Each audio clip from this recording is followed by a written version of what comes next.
coming for this month. I'm so excited to have these two. I think we just have, one of the things that I've loved about Women Wednesdays is the different stories that we've gotten to hear about along the way. And when I went to lunch with both of them, and the connection of how we've met has been one of those kind of small worlds of like, why didn't I know you before? And now I'm so glad that I know you, and I wish I'd known about your company when I really needed it. So here we have Abby Schneiderman, we are in the headquarters of Everplans, which she co-founded and is the co-CEO. So she's actually co-founder and co-CEO. Her co-founder CEO is a guy. And then we have Tolu, who is here on loan from Nigeria, part of Abby's team through this interesting partnership we'll learn about with Andela. And she's a developer, and she's like, I don't know if anybody watched the Imitation Game, but a friend of ours made did you watch the Imitation Game? So she's like Keira Knightley. So you'll understand why when we tell you the story of that. But like to start off with, Abby, we'll start it with you, because some of the people that we've talked to over the course have been former professionals that turned into entrepreneurs, but you've always been, you never really went the corporate route. Like, what did you study undergrad, and what was kind of your first jobs before this happened, like you started this company? Oh, wow. Okay. So we're going way back then. We're going back. So we always like to know why and how people get to it. So I went to the University of Pennsylvania, and I majored in English. I had no idea what I wanted to do afterwards. I don't even know if you know this, but I thought maybe I wanted to be a singer. Really? You were an acapella group. Did you talk about what? See, we were destined to know each other. I was in an acapella. You were? I was Tigress. I was in Off the Beat. I see there. Oh, we recorded in Philly. Okay, next lunch. Next lunch. We will burst into song. Yeah. So after college, I said, well, okay, if I'm going to become a singer, I need to learn the business of music. And I should find out everything there is to know about how to become a singer, and then I'll make myself a singer. I guess I just was always thinking of how I could just do it myself. And so I found a job working in the music industry, and I did that for about 2 years, and then I very quickly realized I absolutely did not want to be a singer. And I didn't want to be in the music business.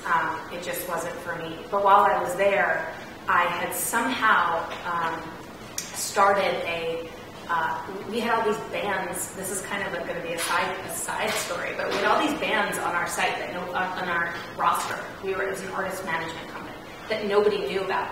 And I said, well, how are we going to get people to know about these bands? And so I ended up going and forming a film and television division for the company, where I found all these other bands that were more well-known at indie labels around the city. And somehow I formed all these relationships with every independent record label in the city.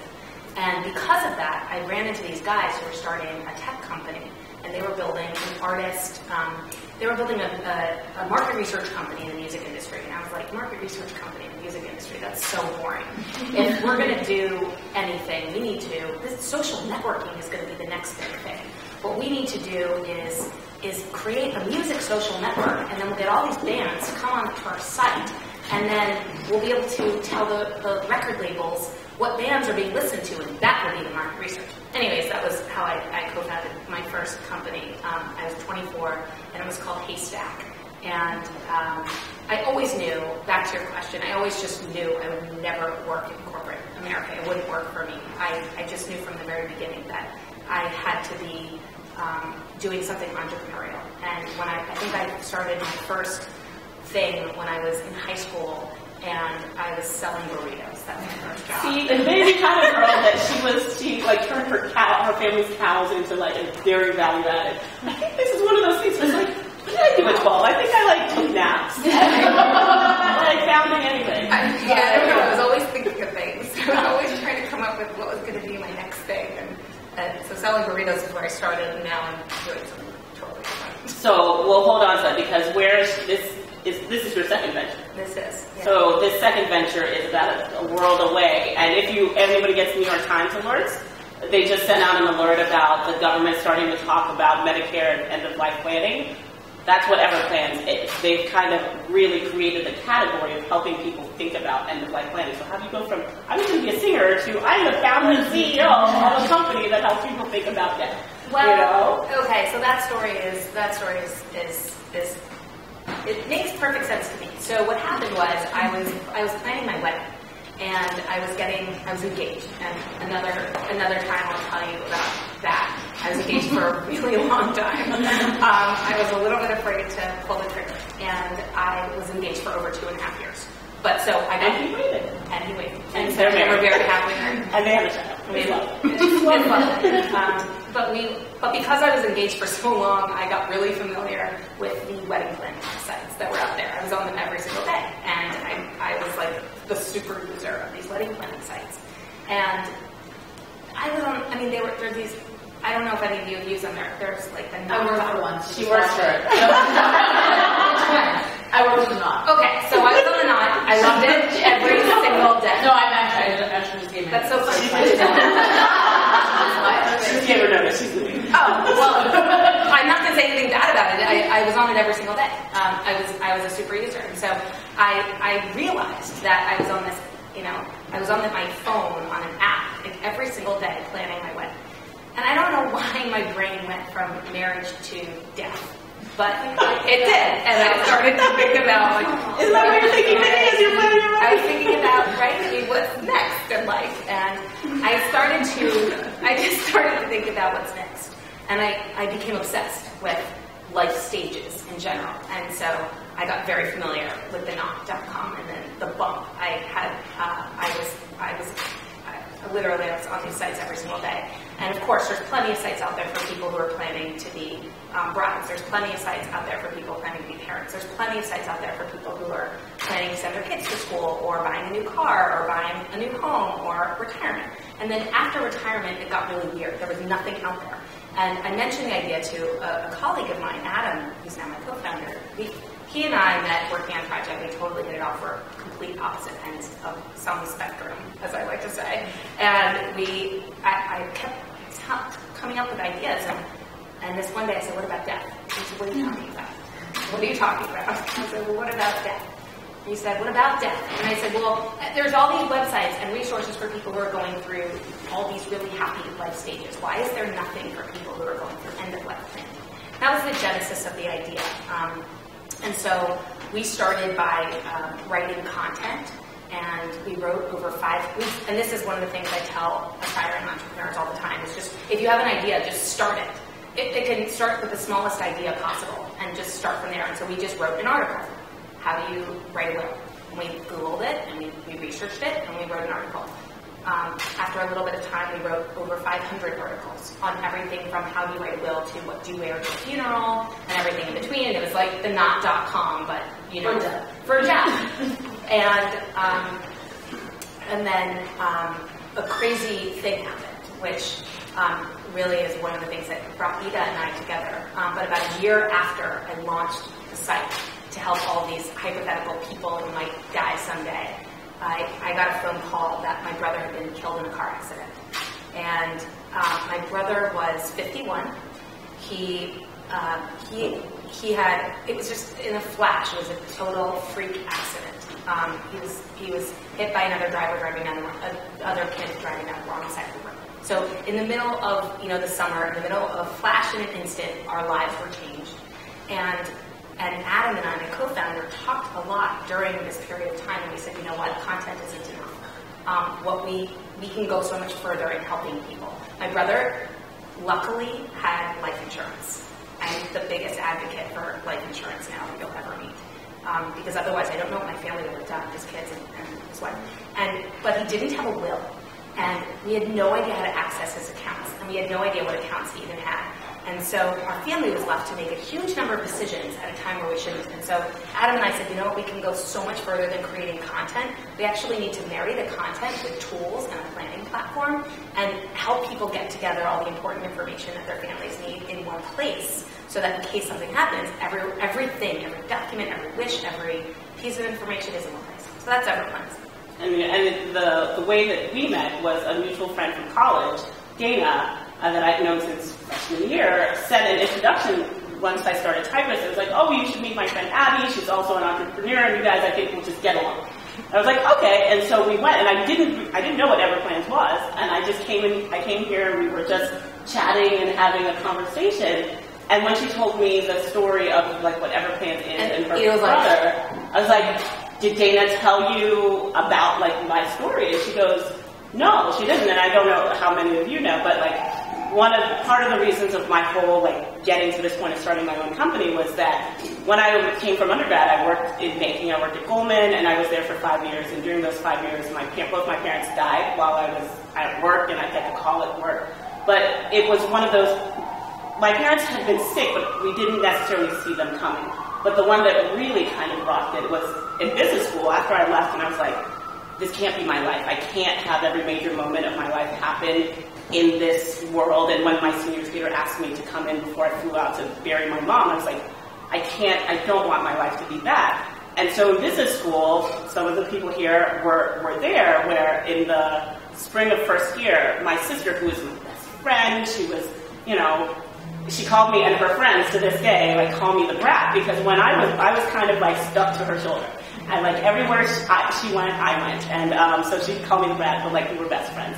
And that spring of my first year, my sister unexpectedly passed away. And we were roommates. It's just, you don't think 33-year-old women, they shouldn't pass away like that. And when they happen, it's a tailspin. And if Everplans had existed, our situation would have been so much better. And it's one of those kind of things where it's like, I never thought of it myself, and I'm so glad somebody like you thought of it, because we all need to think about it, because we all know we never think about later. Well, we do need to think about it, but we also don't want to be depressing about it. Exactly. So this is not meant to be depressing talk at all. I think this is what we're trying. So we went out and hired the former editor-in-chief of Maxim's Online Properties to be our editor-in-chief, and the whole mandate was make this topic different, make it sexy, and let's get people thinking about planning way ahead, so that this isn't something that you're scared to do or overwhelmed to do. I mean, that's why nobody does it. That's why nobody thinks about it. And today, our site really, the way that it works is that you come and you take a little bit of a quiz, and we find out how much planning you've done, and a little bit about your family situation, like do you have kids yet, or are you married, and how old are you, and then where do you live, and then based on what you tell us, our system gives you personalized recommendations on what you should do next, and then helps you bit by bit get the information into your plan. If you don't have a will, if you don't have life insurance, if you don't have this or that, we link you out to resources to help you get it all done, and then we make sure that you store it all in your secure site, and then share it with the people who matter. But it's not just the legal and the financial and all that crap. It's also things like family recipes that you want to make sure get passed down, which is my favorite section, and genealogy information, even things like how does the house work. I don't know about you all, but in my situation, my husband basically takes care of a lot of that stuff for us. He handles our cable bills, and he handles our car insurance. This is so embarrassing, but I have absolutely no idea who our car insurance is through. And so if something had happened, that the idea, everything's in one place, and so that's what we're advocating for. But more so than that, I think we're here to talk about just ideas in general and stories in general, and how and doing things in your own way. Doing things in your own way. And I think one of the creative things that you've done is how you've kind of built out your team, from Adam to how we have Tolu here, who in a normal course of life, a Nigerian 24-year-old and like you here, CEO of a New York company, you're not going to cross paths. But like your story is so interesting because, as every Nigerian person knows, there's only 4 professions you can be: a doctor, a lawyer, an engineer, or maybe a professor. Those are our things. And so, if your mother had her way, what would you have been? The doctor. Of course. So the path to you getting from doctor to now a software developer is so interesting. And so you'll see the imitation game thing here. But like, what happened? Why are you not a doctor? Wait a second. Don't give her any ideas. She's not going to be a doctor because she's too good at this. But like, it's chance and like being open to the unexpected. I'm not going to be a doctor. Okay, so after high school, my mom was still like pushing me towards being a doctor. But I was still, fortunately, not unfortunately, the school I applied to did not admit me in for medicine. But in Nigeria, you kind of go for a specialty. You go to be a doctor. So you choose a course, and they give you that course. But they didn't give me medicine, and I was given pure and applied biology to study. And my mom was like, okay, pure and applied biology isn't too bad, but you could do something like physiology, anatomy, science lab tech that's similar to medicine. And I just looked at her and said, no, I'm not doing any of that. And she was like, okay, so what do you want to do? I said, okay, I love computers and I want to know more about them, so I want to do computer science. And she was like, I don't know any lady that does computer science. Why do you want to do computer science? I was like, do I look like any normal lady? I'm in for computer science. So that was it. And I started processing how I would change my course from pure and applied biology to computer science. So my first year in school, I spent it as a pure and applied biology major. Then in my second year, I changed to computer science. I was not able to change my course until 2 weeks to the final examination. Can you imagine that? You become a computer science major 2 weeks before the finals. So I just had to read everything I could just to catch up and make sure I passed the examination. And it was very, very difficult, but I did that. 2 weeks. But I did it. So after this second year, I was not too happy with my grades, and I started working out my third year. I started enjoying computer science like when I studied at school.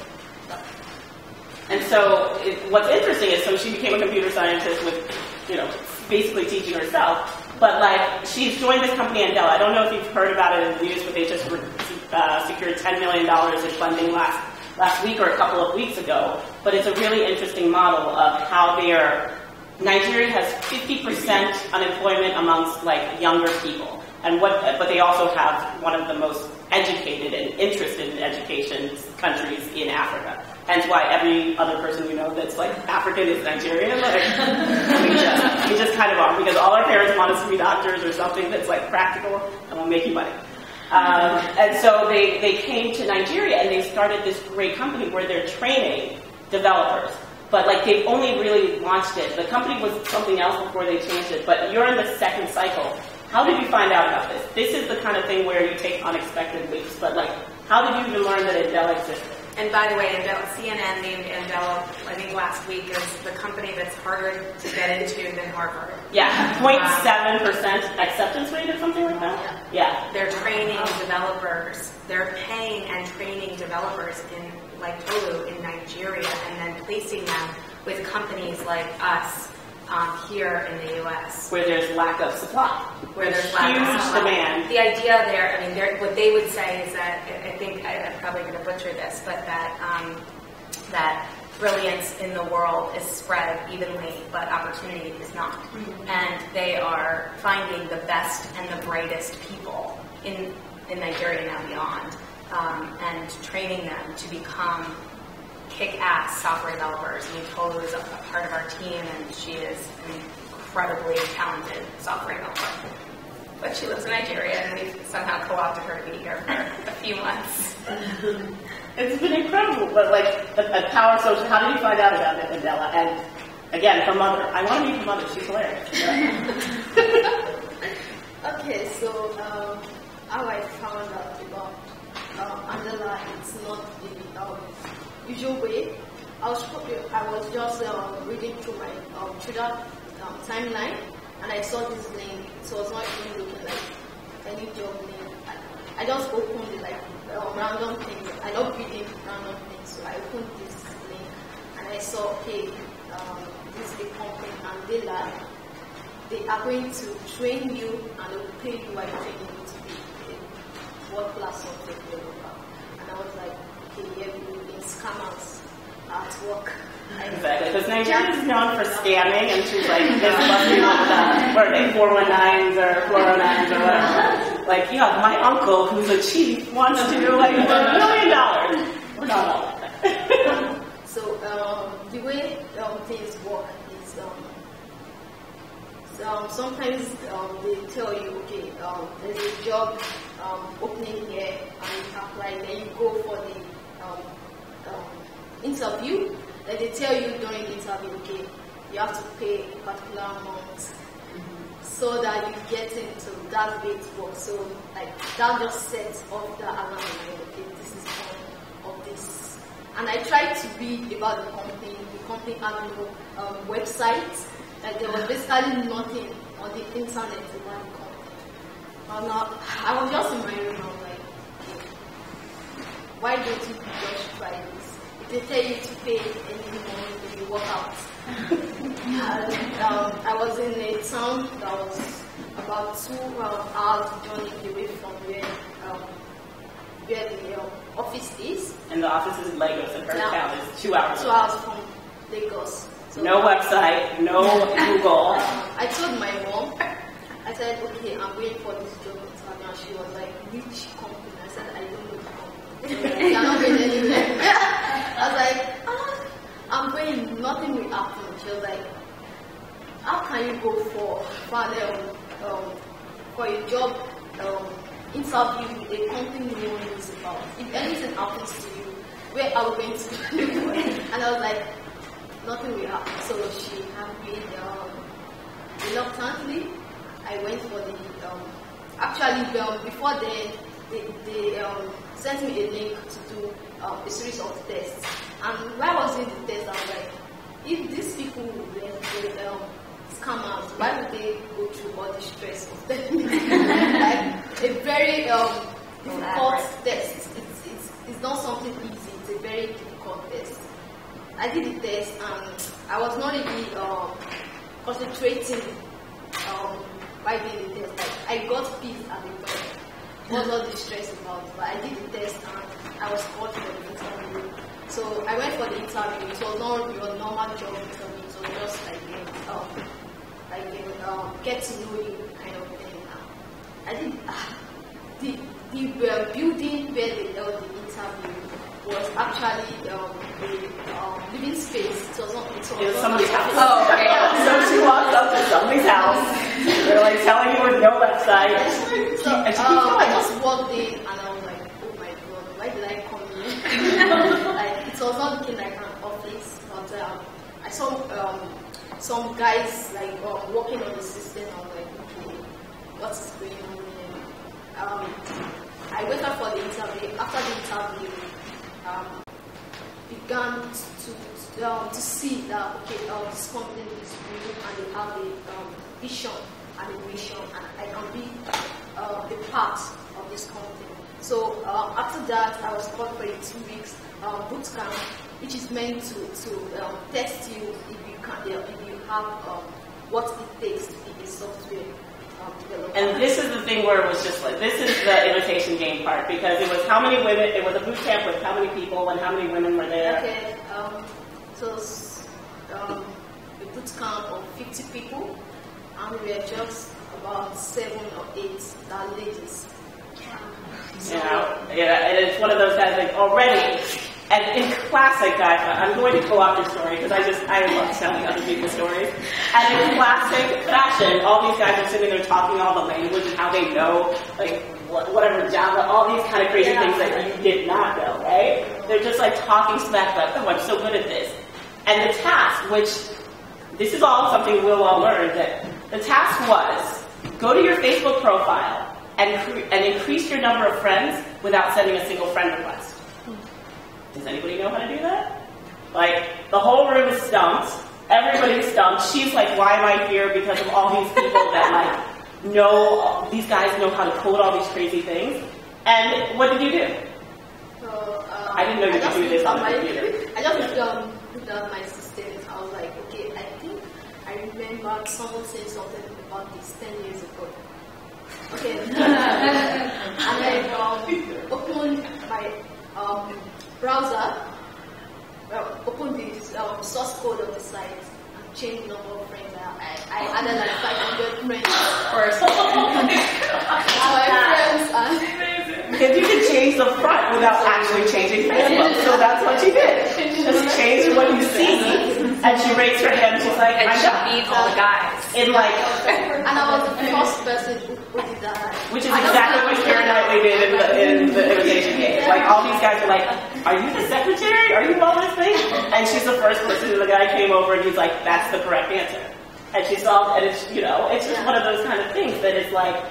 The smartest people are the most creative and just thinking about something differently and not just going about like pedigree or all this kind of stuff. And when I heard that, I was like, no wonder you're part of the 0.7%. I don't even know about that. It's amazing. It's really amazing. And so like you've been a part of this now. You joined this when? August 28th, last year. And so in the span of that, you've learned and then you've gotten placed. And how did you go? Did you have a say in how you picked, who you picked? Or Andela just sent you, so how did it work? No, we were placed with Tolu and one of her colleagues named Jasmine. I don't know how we were placed with them in particular. What do you know? Okay, I know a little bit, but not the whole thing. So, Warren, who is the CTO, said we are using a stack, Rails stack, and we need people who know Rails. At that point, most of us don't know what that is. I had just started learning Rails a month before I got placed. We're using a programming language called Ruby on Rails, and what she's saying is that they were studying Rails, and so that's probably one of the reasons why we're placed. Just a month of learning Rails, and Andela comes and says, okay, we have people that are learning Rails, and we think these people are brilliant enough to be able to work on your project, even with just 1 month experience with Rails. And Warren says, okay, let's take that. We said, let's give it a shot. Yeah. And like you've actually... And it's been incredible. We've done a lot of work with a lot of outsourced vendors, and this is a very different type of relationship with Andela. And so if any of you are in companies that are looking for software developers, definitely come talk to me and I can sing their praises and introduce you to the company. But they're not like a typical outsourced vendor because they actually become members of our team. And so Tolu and Jasmine are, even though they're in Nigeria, they live in Nigeria. We actually are the first Andela company startup to bring the developers here, and they came for 2 weeks, and 2 weeks went by, and 2 days were coming up to the day they were going to leave, and I was like, do you really need to leave? Can you guys do you want to stay a little bit longer? And Tolu said, well, we could stay another 2 months, or 4 months, or 2 months. And I was like, 4 months? I was like, well, okay. And it's just one of these kind of amazing things of like the power of technology and bringing talent together, because it's truly fantastic. And it's one of those kind of things where at the startup level, you don't have the kind of capital of hiring people all the time. You have to think creatively and smartly.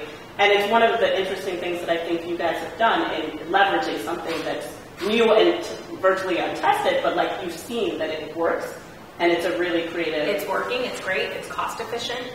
It works really well for our team, but also for us. I mean, we're a mission driven company. Everplans. We're trying to help everybody in the world get plan in place. And Andela is also a mission driven company. Our missions are quite different. It was very appealing to us that. While at the same time that we could get amazing developers to join our team at half the prices of U.S. software developers, we would also be doing something incredible for people in the world as a whole. And so it really matched with us as a company and us as a culture. Yeah, and I mean, I think it's also interesting that you're right now going through capital raising, and that is a harrowing experience. And it was an interesting stat. Everybody thinks like, it makes it seem like the Andela story of like 12 months and then we raised 10 million. That's not normal. You're going through, how many VCs have you talked to in the last? Oh, I told you that tonight. I think we've spoken with 35 VCs in the last 30 days. we're in the middle of raising we've raised money. We've raised 3 different rounds of funding so far. We've raised just over $6 million in those 3 different rounds. And now we're raising our true sort of Series A, which is the first institutional round of funding that the company will be taking in. And it is hard. I mean, it's definitely not something that just happens overnight. I was saying, it's a numbers game, right? You have to meet with a lot of people. So for those of you out there who are trying to raise money, I'm happy to talk to you about our experiences, and I think everybody's experiences are different. For us, we found that it's not just like you go out and raise money. I'm sure it didn't happen that way with Andela either. It's meeting with the right VCs. It's meeting with meeting with VCs who are not only a good match in the fact that they have money, but that they're going to be a good match for you as a company. And so it's really a matter of meeting with as many as you possibly can so that you find the few who are going to be the right few. And how many of those have been women? Because one of the things that you've been saying along the path is like, you're talking to roomfuls of men. Oh yeah, it's definitely roomfuls of men. I think out of the 35 or 40 VCs that we've spoken with in the past month, I think I've spoken with 2 women, and those 2 women were associates, so they weren't the actual decision makers in the room. And I did speak with one female VC who was a decision maker a few months ago, who loved our idea and loved the concept, but they weren't focused on our type of company. They were focused on artificial intelligence, and so it just wasn't a good fit. And so that's what I mean about meeting. It's a numbers game. You've got to meet with a lot of different people to find the right fit, because even though somebody may think your idea is great, the fund as a whole may not be focused on your sector. Or you may have already raised too much money, and so you're beyond their stage. Or you're raising too little money, and they like putting in more money. So keep going. Yeah. You'll find I know there's like some sort of people here, like, I'm going to pause for questions here. Like, does anybody have some questions or something of either one of them? But I can always keep going. But I always like to let people have a moment to ask something that's relevant to their experience that they can maybe glean off of. Well, how many people are raising money here? How are you guys finding the process? Like, Anastasia, like? Yeah, no, I mean, when you were saying, like, meeting with 45 VCs in like a month, totally get it. Like, most people say no, and it's very difficult to find the right person, but, like, I noticed there's an extra level of difficulty when you're, like, the lead woman, which is what I am in my company. And I noticed for a month I did this, like, test. I'm going to see, like, I'm going to pitch myself first, and I'm going to see how people respond. Again, most people are males. And then I'm going to take the second month and have my co-founder, who's also a male, do the same thing. And I want to see if there's a difference. And lo and behold, of course there's a difference. It's like they get a second call a lot faster. It's like, oh yes, you're like, the 24-year-old male, perfect. Let's go grab one. I'm like, what the fuck? I just did the same thing. God damn it. And of course, like, I show up like when they're half drunk, and I'm like, that's right. I'm here now. We're gonna have the same conversation. And no, like, definitely it's been like a struggle of patience. Like learning to deal with something that I didn't expect as like just a very kind of universal, like, educated person. It was like, oh, we're definitely not beyond this. And it was naive of me to think that we were further. So I've been dealing with a lot of like, how do I deal with this smartly? Like, everyone. Like, how do I get my business going without wasting too much time on all this kind of male talk and this male culture? And it's definitely been very rewarding. I found like a lot of good people, a lot of bad people. And I've learned to insist on like the people I want. So like when that VC that I want says no, I'll be like, I'm going to contact you 50 times and I will get you entries in. Like, and that's been like my insistence. I will get you. Like, I will convince you. And it's almost like insisting on like your top 5, and then being like, I want to get into Harvard. I want to get into Princeton. I want to get to. I have my safety schools, and I've learned to just be like bossy and insistent. I'm not afraid of my womanhood. And it's been very vulnerable, but like, it's exciting. No, it's great. And I'm like constantly learning and feeling like totally destroyed, and I'm like really happy all the time. But like, it's about finding the right fit. It's about finding that right fit. And there's a lot of different types of companies out there. Yeah. And your company is unique. And so it's about about finding the right fit. Both, you know, it's not just about money. It's people. You have to like the people that you're going to be working with. And how have you guys navigated that? Do you see that difference of when you're talking to a guy, like in the groups, or do you go together? Do you always come in together? Like how are you navigating that? We haven't done that experiment. We always go in together. We just came from a VC meeting a few hours ago where the VC was in the group, and Adam and I, and the VC. And the VC basically sat, like, if I was sitting there, he basically sat like this. You know, like, away from me, and facing Adam. Like, full on, full on. And so I just was like, you know, I actually like pulled my chair around and sat next to Adam. Was there any reaction? It's like, that's crazy. It was, you know, it's just a personality thing. I really do think, and I don't even know if it had anything to do with being a woman. I think it had to do with this particular reason. But he just assumed that he was the person in charge. Yes, and you know, yes, exactly. And so, we've had some really wonderful meetings with VCs, even, you know, and most of them have been men. And we've had some great meetings where they totally get us. They like the fact that Adam and I are different, and that we bring diversity to the team because we have different. We're very different people. And I don't think it's about being a man and being a woman, but it's just about the fact that we're different. And I think if you can find, you have to find the right mix of people to be bringing into your team, whether it's software developers or investors, or we have a very diverse, we have 14 employees at the company, and every single person on the team is really different and unique, and I think that brings a lot of special sauce to what we're trying to do here. Yes, if you like what they're doing here, as soon as they close that round, you're going to be hiring like crazy. So all these service skills that are needed, what are you guys needing? Like, oh my God, and that's to me the hardest thing of being an entrepreneur is hiring. I think it's so hard to find why. Yeah, why? Yes. What are the yeah? I just love to know, because that is crucial. Your team and who you found with and who you grow with. Do you guys, are all of you guys, all you ladies, how many people are hiring people or hire people for their jobs? Isn't it the hardest thing? Totally, yeah, 100%. It's so hard. And then, well, it's like you said about Andela, when there's so many great people out there, but they're just not getting connected through like poor job boards or whatever. There's not a good pool of talent that everybody knows about. I will tell you a trick that I used, because I think I found a secret to hiring. No, I shouldn't tell. So one of the positions that we needed to hire for was a salesperson. So we have, in addition to the platform that I told you about, which we offer directly to people who can pay us $75 a year to use it. We, a few weeks ago, launched a platform for financial advisors and estate attorneys and insurance agents who use our platform with their clients. And so we sell to the financial advisor. So we had to hire salespeople to sell and basically cold call financial advisors. And I probably interviewed 50 different salespeople, and they were all the wrong people. And I was getting so desperate, I almost hired the Tolu. So many of the wrong people. You guys would have laughed so hard if I showed you some of the people that I almost hired. And Adam, my co-founder, was like, "You're being desperate. You need to just take a step back, and we'll find the right person. Wait for great."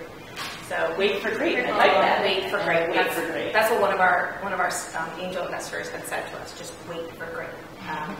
And so we did. And so this one day, but this is so weird. So I was posting our job description on Indeed, which is a job board. And I was posting the sales job position on Indeed. I go there to post it or just to look around, and all of a sudden I get a phone call from Indeed. And it's this guy. And he was like, "Hey, I'm calling from Indeed." And I was like, "I'm not interested. I'm going to figure this out on my own. I'm not interested." So within 30 minutes, the guy had sold me.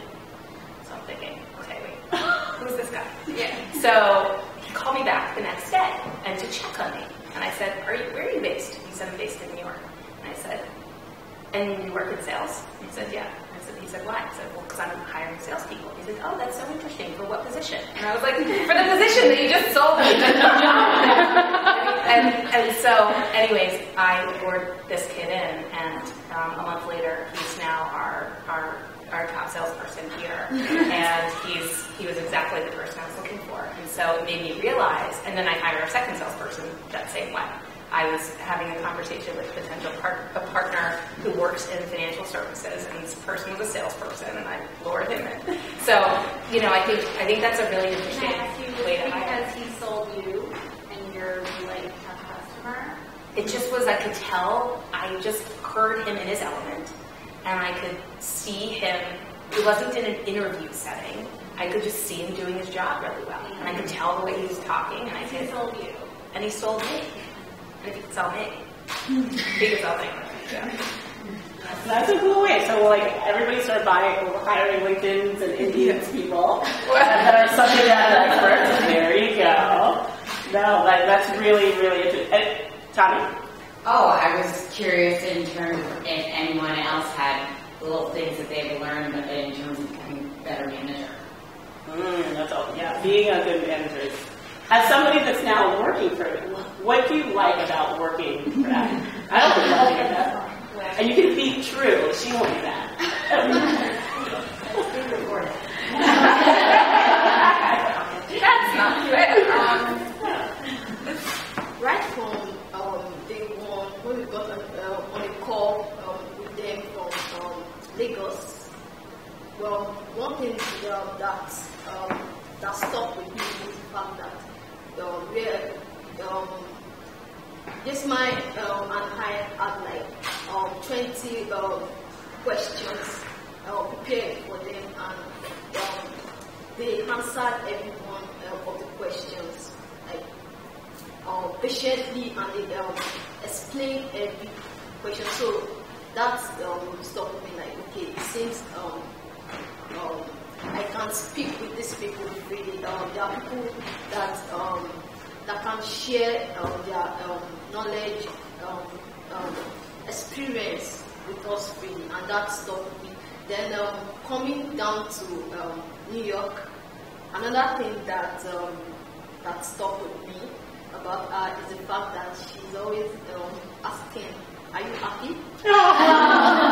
Like, almost every day, like, she's always asking that, and not every boss do that. So Definitely. I've worked for some people and sure don't care. Are you giving me what I want? I don't care if you're happy. Suck it up. I just think of myself in Tolu and Jasmine's position, being here from Nigeria, and think of what if that was me in Nigeria. I would want someone to ask me, are you happy? Like, are you okay? You have like your malaria pills. Yeah. That's what, in addition to, if you like spicy food, are you happy? And your stomach cancer. One of my best friends, actually the person who introduced me to you, gave me some management advice that I've taken to heart. And she said she works for American Express and is a rock star there, and has a huge team of very loyal employees. And I talk to her frequently about how what she does that works really well. And one of the things that she said to me struck me.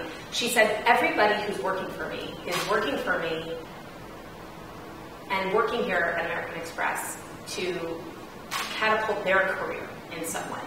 And so from the very beginning, I talk to them and I say, where are you trying to get to in your career? And then I try to do everything in my power to make this job something that will help them get there. And I think that that's really true. I think that everybody who's working somewhere is working to grow and working to climb up whatever ladder that may be, whether it's at the company that they're currently at, or if they're looking to develop skills, or for their next career, or if they're figuring out for each person sort of what makes them tick, and how can I create a job for them that is going to help them develop those skills. So I don't think I'm amazing at that by any means, but that's something I'm trying to do. It matters because there's so many instances where you can sit in something that, I've had conversations with a lot of people here where they're paying you well, but nobody cares what you do, and nobody cares if you're there. And you know that if you left, it would kind of be like, and who cares? But those bosses that, like, the people that I still am in touch with from, like, my Goldman days or whatever, are those that reach beyond, that even to this day reach out and ask how I'm doing, or ask, can I help in some way? And when they need something, like, or if they have something going on, I'm there. And those are the kind of people that you follow. And you'll follow them to another company, you'll follow them to wherever, and when they call, you pick up the call.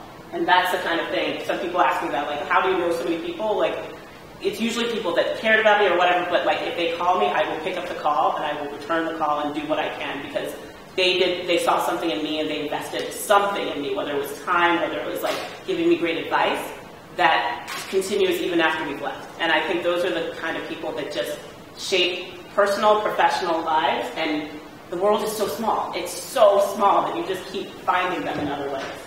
Just such a meaningful impact on the trajectory of your career in whatever way you want to go. And putting out what you want. You know, so often we're like, I need to craft it perfectly before I say what I want. You never know who's standing in a room, who's going to be like, actually, yes, I know exactly who you used to talk to, but, like, you have to speak it out loud for somebody to know, because they're not going to read your mind. And I might go, sorry. I was just about to say that I think that one of the things that I've noticed that has been very well, or read it, is to force self-awareness among people that report to you. And that's something that necessarily doesn't come as natural, I've noticed, to women. But every time I have a new manager and every time I have someone reporting to me, I tell you, so it's not kind of what you said. What makes you tick? What makes you tick off? What do you want from me? Do you want me to be your buddy? Do you want me to push you? How am I the best manager for you? Because if you don't do that, I tend to go to my comfort zone, which is how would I manage myself? Which is definitely not the same as everyone you're going to manage. And I've done that with all my managers. They love it. First of all, they're like, ooh, you're a bit demanding. Because you're coming to hear me, like, you're going to do this and this and this for me. When I do this, I'm really good. If you do that, I'm awful and I'm going to be super pissed on you. And they're like, oh, you are very demanding and you're going to be super tricky. But what they realize very fast is that you're giving them a roadmap. You're telling them this is how to handle it. And having someone reporting to you, I force all of my teams to do that.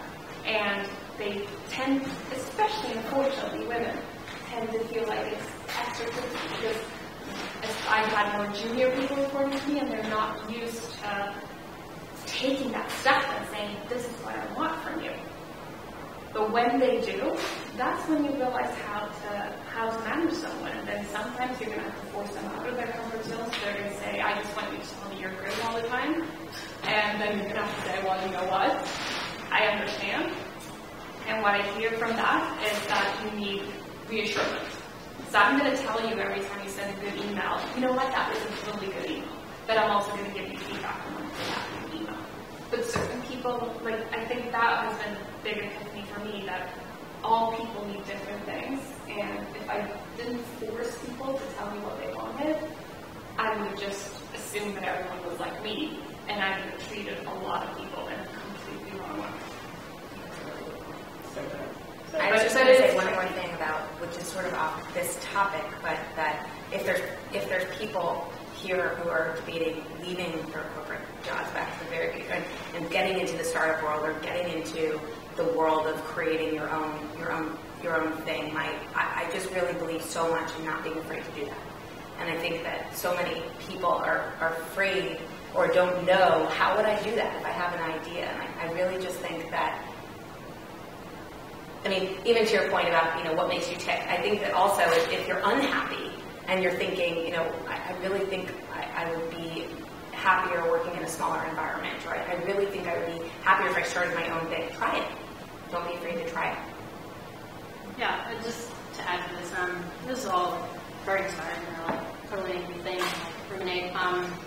But as kind of the co-founder of this startup, one thing, so I didn't know anything about managing people, right? We just kind of started, I'm going to do this, I'm going to raise money, I'm going to create a great product, I don't know anything.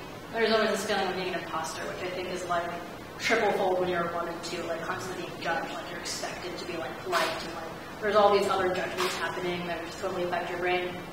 And I realized it was the fear that I totally just needed to embrace. And like I stopped managing people. I was like, fuck this, like I'm gonna start crying. I'm gonna start just like totally like being completely vulnerable. And it was a totally like epiphany moment. Like I had the worst day, like all the investors said no, like one of them tried to hit on me and I was like, fuck. Like I fucked up myself. I was like, I have no monies, like I still believe in my product, my parents are worried. And like I called Paul, one of my programmers, I'm like, Paul, I've never done this with you, like I have to cry. And like I have to cry, like you're totally gonna think I'm weird, but like I need to tell you what I feel. It's like my life is falling apart and like you've been there the entire time, and it's like I have no way of thanking you but like crying in front of you. And like after that experience, Paul was like, holy shit, like this is amazing. Like I have been wondering what's been going on because we're a distributed team. He's like at Carnegie Mellon, I'm here in New York. He's like, it's really hard to like find the emotion to start. I'm always just like coding and working. It's like he said, you just keep crying.